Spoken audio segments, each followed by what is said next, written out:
تیسرے دن طبیعت کچھ سنبھلی تو محسوس ہوا کہ اب میں بستر چھوڑ کر باہر کی دنیا بھی دیکھ سکتا ہوں۔ ایسے میں میزبان نے بتایا کہ اس کی دوست اپنی ماں کی گاڑی کی انسپیکشن کرانے آ رہی ہے۔ لڑکی کو پورا طریقہ کار معلوم نہیں تھا، اس لیے وہ میزبان کو ساتھ لینے آئی تھی اور دونوں نے اصرار کیا کہ میں بھی ان کے ساتھ چلوں۔ ابتدا میں تو مجھے لگا شاید میرا خیال رکھنے کو کہہ رہے ہیں کہ بیمار آدمی گھر میں بند ہو کر مزید بیمار نہ ہو جائے، تازہ ہوا لگے گی تو بہتر محسوس ہوگا۔ یہ وجہ بھی تھی، لیکن اصل وجہ مجھے بعد میں معلوم ہوئی۔ میرا نام شہیر عادل ہے، میں فوٹوگرافی اور دوسرے ملکوں کے سفر کے بارے میں معلوماتی ویڈیوز بناتا ہوں۔ آپ میرے سفر نامے میری ویب سائٹ www.shahiradil.com سے خرید سکتے ہیں۔ اس طرح کی مزید ویڈیوز دیکھنے کے لیے چینل سبسکرائب کریں۔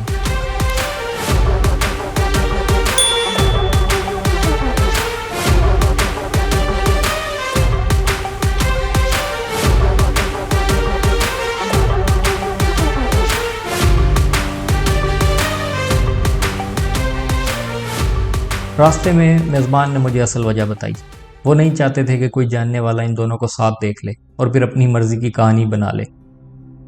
اگر کوئی واقف کار دیکھ بھی لے تو کہہ سکتے ہیں کہ یہ ہمارا پاکستانی مہمان ہے، ہم اسے شہر گھمانے لے کر نکلے ہیں۔ یہ وضاحت سن کر مجھے کوئی حیرت نہ ہوئی، شاید میں بھی یہی احتیاط برتتا، مگر بھلا اتنے بڑے شہر میں جو کم از کم لاہور جتنے حجم کا تو ہے ہی، کسی جاننے والے کے دیکھ لینے کا احتمال اتنا زیادہ بھی نہیں ہوتا۔ مگر مشرقی معاشروں میں احتیاط کا دائرہ ہمیشہ شہر کے نقشوں سے بڑا ہی ہوتا ہے۔ انسپیکشن سینٹر پہنچ کر تقریباً آدھا گھنٹہ لگا۔ میں خاموشی سے کاروں کا شور، گاڑیوں کے دھوئیں اور انسپیکشن مشینوں کی آوازیں سنتا رہا۔ جب کام ختم ہوا تو کھانے پینے کے لیے ایک خوبصورت مگر سادہ سے ریسٹورنٹ میں جا بیٹھے۔ وہ لڑکی میزبان کی نسبت انگریزی کم سمجھتی تھی، مگر اس کی تجسس بھری نظریں بہت کچھ کہہ رہی تھیں۔ پاکستان کے بارے میں اس کے ذہن میں کئی سوالات تھے۔ لوگ کیسے رہتے ہیں، گھروں کا ماحول کیسا ہوتا ہے، خواتین کا طرز زندگی کیسا ہے۔ اس کے لیے پاکستان ایک ایسا ملک تھا جو پردے کے پیچھے چھپا ہو، جس کی ہر بات کسی اسرار کی طرح محسوس ہوتی تھی۔ اور ایک بات میں نے ہر ملک میں ہر عمر کی خواتین میں مشترک دیکھی ہے، شادی کی تصاویر دیکھنے کا شوق۔ بڑی عمر ہو یا چھوٹی، یونیورسٹی کی لڑکی ہو یا پوتے پوتیوں والی خاتون، شادی کی تصاویر ہمیشہ ہی خواتین کے لیے کشش رکھتی ہیں، جیسے کسی اور ہی دنیا کی کھڑکی ہو۔ ادھر بھی یہی ہوا۔ اس لڑکی نے کہا کہ شادی کی تصویریں پاس ہیں تو دکھا دیں۔ میں نے موبائل نکالا اور پھر اگلے 10 منٹ تک وہ انتہائی دلچسپی سے ہر تصویر کو ایسے دیکھ رہی تھی جیسے کسی جاسوسی فلم کے ہر فریم میں کوئی سوراخ چھپا ہو۔ پھر اس نے وہی سوالات شروع کیے جو دنیا کے ہر کونے میں شادی کی تصویریں دیکھ کر کیے جاتے ہیں۔ یہ سرخ شرٹ والا لڑکا کون ہے؟ یہ والا بچہ کس کا ہے؟ یہ والی آنٹی آپ کی امی ہے؟ آپ کی بیگم کے بہن بھائی کون سے ہیں؟ یعنی ایک مکمل تفتیشی سیشن۔ میں ہنستا رہا اور میزبان ترجمہ کرتا رہا۔ کبھی کبھی دنیا کے مختلف حصوں میں جا کر محسوس ہوتا ہے کہ انسان چاہے جغرافیے میں کتنا ہی دور کیوں نہ ہو، ان کی دلچسپیاں، جنون اور سوالات حیران کن حد تک ایک جیسے ہوتے ہیں۔ لڑکی بڑے انہماک سے میری شادی کی تصاویر دیکھ رہی تھی اور میں بھی پورے جوش و جذبے سے دکھا رہا تھا۔ ہر تصویر کے ساتھ ایک نئی کہانی، ایک نیا سوال ہوتا تھا۔ لیکن اس پوری کارروائی میں اگر کوئی مظلوم تھا تو وہ بیچارہ میزبان تھا۔ اسے نہ صرف ہر سوال کا ترجمہ کرنا پڑ رہا تھا، بلکہ اس کے چہرے پر وہ مخصوص یہ کیا مصیبت ہے والی بیزاری بھی لمحہ و لمحہ گہری ہوتی جا رہی تھی۔ اب بھلا کیا فرق پڑتا ہے کہ سرخ شرٹ والا بچہ کس کا ہے یا یہ والی آنٹی میرے سے کیا رشتہ رکھتی ہیں؟ وہ ترجمہ کرتا جاتا تھا اور مجھے گھورتا جاتا تھا۔ میں نے بھی اس کی طرف دیکھ کر آنکھوں ہی آنکھوں میں اشارہ کیا، بیٹا صبر کرو، لڑکیاں ایسی ہوتی ہیں۔ میرے اس اشارے پر وہ دبی سی مسکراہٹ ہنسا جیسے میری بات کی تائید کر رہا ہو۔ اس سے پہلے جب ہم گاڑی کی انسپیکشن کرانے گئے تھے تو وہاں کا ماحول بالکل کسی چھوٹے انڈسٹریل یونٹ جیسا تھا۔ ایک بڑی گونجتی ہوئی ہال نما عمارت جہاں کاریں لائن بنا کر ایک ایک کر کے اندر داخل ہوتی تھیں۔ مشینیں، گاڑیوں کے نیچے جھانکتے لوگ اور تکنیکی عملہ ادھر سے ادھر دوڑتا نظر آ رہا تھا۔ یہاں تک گاڑی لڑکی خود چلا کر لائی تھی، بالکل درستگی سے اور اعتماد کے ساتھ۔ لیکن جیسے ہی ہم انسپیکشن ہال کے اندر داخل ہونے لگے، اس نے فوراً ڈرائیونگ سیٹ پر میزبان کو بٹھا دیا۔ ایک طرف تیونس ایک جدت پسند اور نسبتاً کھلا معاشرہ ہے، یہاں عورتیں کام بھی کرتی ہیں، باہر بھی نکلتی ہیں، ڈرائیونگ بھی کرتی ہیں، مگر دوسری طرف جب کوئی خاتون گاڑی چلاتی ہوئی نظر آتی ہے تو لوگ فوراً چوکس ہو جاتے ہیں۔ گھورتے نہیں مگر نوٹس ضرور لیتے ہیں، جیسے کہہ رہے ہوں دیکھتے ہیں یہ صحیح طرح پارک کرتی ہے یا نہیں۔ پھر یہ بھی ممکن ہے کہ لڑکی سوچ رہی ہو کہ گاڑی اگر عورت چلا رہی ہے تو انسپیکشن سینٹر والے اسے مختلف انداز سے ڈیل کریں گے۔ مجھے اس کی منطق عجیب نہیں لگی۔ میں خود اگرچہ خود کو کسی حد تک روشن خیال سمجھتا ہوں، لیکن سچ پوچھیں تو میں بھی اندر کہیں نہ کہیں ڈرائیونگ کے معاملے میں مرد اور عورت کے درمیان فرق کرتا ہوں۔ خاتون ڈرائیور کو دیکھ کر محتاط ہو جاتا ہوں۔ ارتقائی طور پر مرد کی زندگی کو زیادہ خطرات ہوتے ہیں۔ پیدائش سے ہی کمزور مدافعت، مہم جو طبیعت، حادثات، تعمیراتی کاموں کے خطرات، جنگیں، لڑائیاں، یہ سب خطرات مل کر مردوں میں شرح اموات بڑھا دیتے ہیں۔ یقین کریں، ہم مردوں کو خواتین ڈرائیورز کی صورت میں ایک مزید خطرہ اپنی زندگیوں کے گرد منڈلاتا ہوا بالکل نہیں چاہیے۔ ویسے دلچسپ بات یہ ہے کہ اس سب کے باوجود دنیا میں مردوں کی تعداد عورتوں کی تعداد سے زیادہ ہے، تقریباً 101 اور 100 کا تناسب ہے۔ آخر اس کی کیا وجہ ہے؟ اس کی وجہ یہ ہے کہ مردوں کی پیدائش کی شرح زیادہ ہے، ہر 100 لڑکیوں کے مقابلے میں 105 لڑکے پیدا ہوتے ہیں، اور اوپر بیان کیے خطرات کی وجہ سے یہ مردوں کی تعداد کم ہو کر 105 سے 101 پر آ جاتی ہے۔ پہلے جب بھی میں کسی گاڑی کا اشتہار دیکھتا تھا اور ساتھ لکھا ہوتا تھا کہ یہ گاڑی ایک خاتون ڈرائیور کے استعمال میں رہی ہے، تو دل میں اشتہار دینے والے کی دیانتداری کی تعریف کرتا تھا۔ سوچتا تھا کہ بندے نے گاڑی کی خامی بھی ساتھ ہی لکھ دی، کہ بیچاری گاڑی شاید ہر گڑھے پر چیخی ہوگی، ہر سپیڈ بریکر پر کانپ اٹھی ہوگی۔ لیکن اب آ کر پتہ چلا کہ یہ تو ایک خوبی کے طور پر بیان کی جا رہی تھی۔ میری عقل آج تک یہ بات نہ سمجھ سکی کہ ایک گاڑی کو خاتون چلاتی رہی ہے تو یہ اس کار کی خوبی کیسے بن گئی۔ خدا کی کرنی دیکھیں، اس دن الٹی گنگا بہہ رہی تھی، یہاں تک گاڑی بالکل صحیح سلامت لڑکی ڈرائیو کر کے لائی تھی، پورا راستہ نہ کوئی جھٹکا نہ چونچراں۔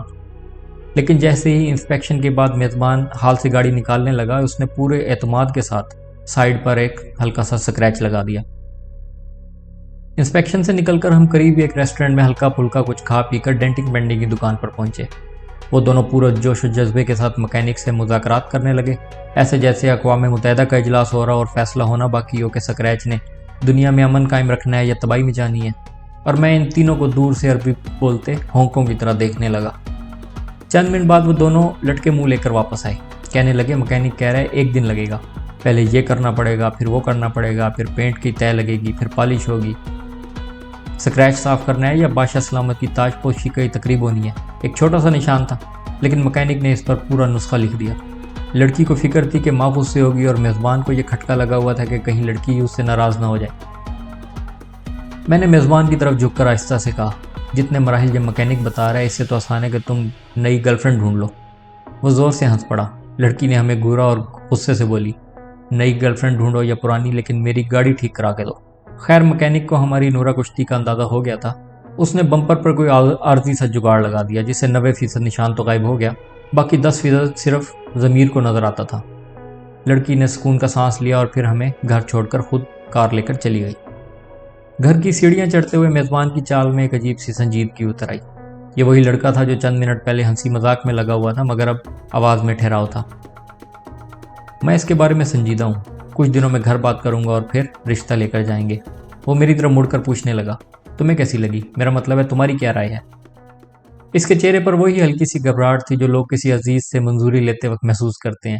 شاید میں وہ پہلا شخص تھا جسے اس نے سب سے پہلے اعتماد میں لیا تھا اور اس بارے میں بتایا تھا۔ بہت اچھی لڑکی ہے، پڑھی لکھی ہے، سمجھدار ہے، رکھ رکھاؤ بھی اچھا ہے، باقی تم بہتر سمجھتے ہو، میں نے جواب دیا۔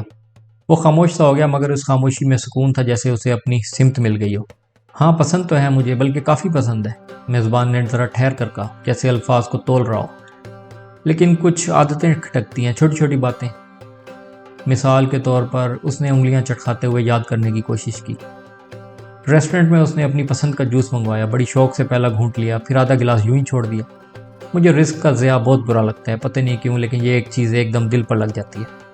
اور واقعی مجھے بھی وہ لمحہ یاد آ گیا، ہلکے نیلے رنگ کا گلاس جس میں آدھا جوس یوں ہی پڑا تھا، جیسے کسی نے اس کی قدر نہ کی ہو۔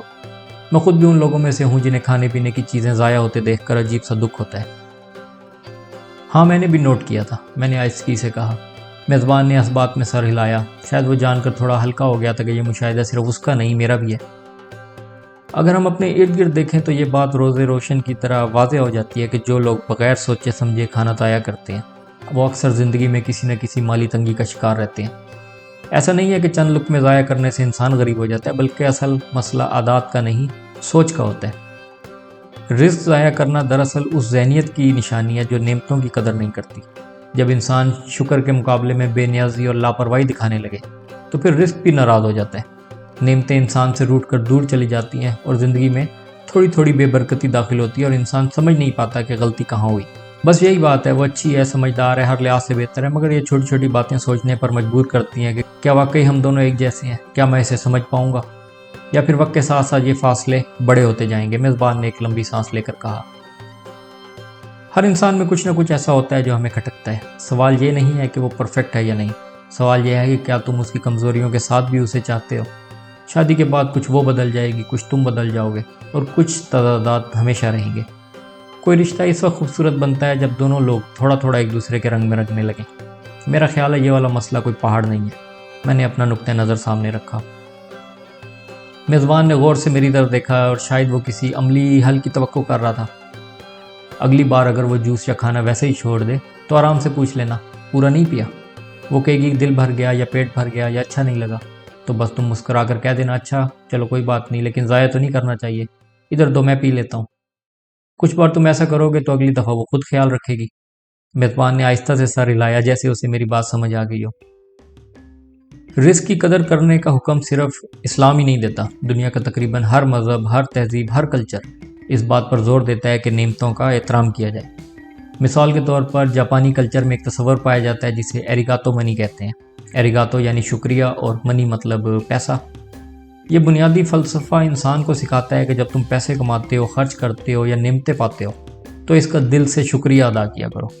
یعنی اگر میں نے آئس کریم کھائی تو یہ وہ پیسہ تھا جس نے یہ چھوٹی سی خوشی خرید کر دی۔ اگر نئی گاڑی لی تو یہ اسی کمائی کا نتیجہ ہے۔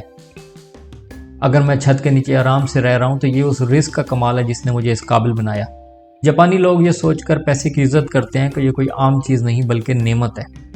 اگر ہم اس فلسفے میں پیسے کی جگہ رزق کا لفظ تبدیل کر دیں تو یہ بالکل وہی بات بن جاتی ہے جو اسلام ہمیں شروع دن سے سکھا رہا ہے کہ جو ملے اس کی قدر کرو، اسے ضائع نہ کرو، شکر گزار رہو تاکہ نعمت بڑھے، کم نہ ہو۔ اس طرح کی مزید ویڈیوز دیکھنے کے لیے چینل سبسکرائب کریں۔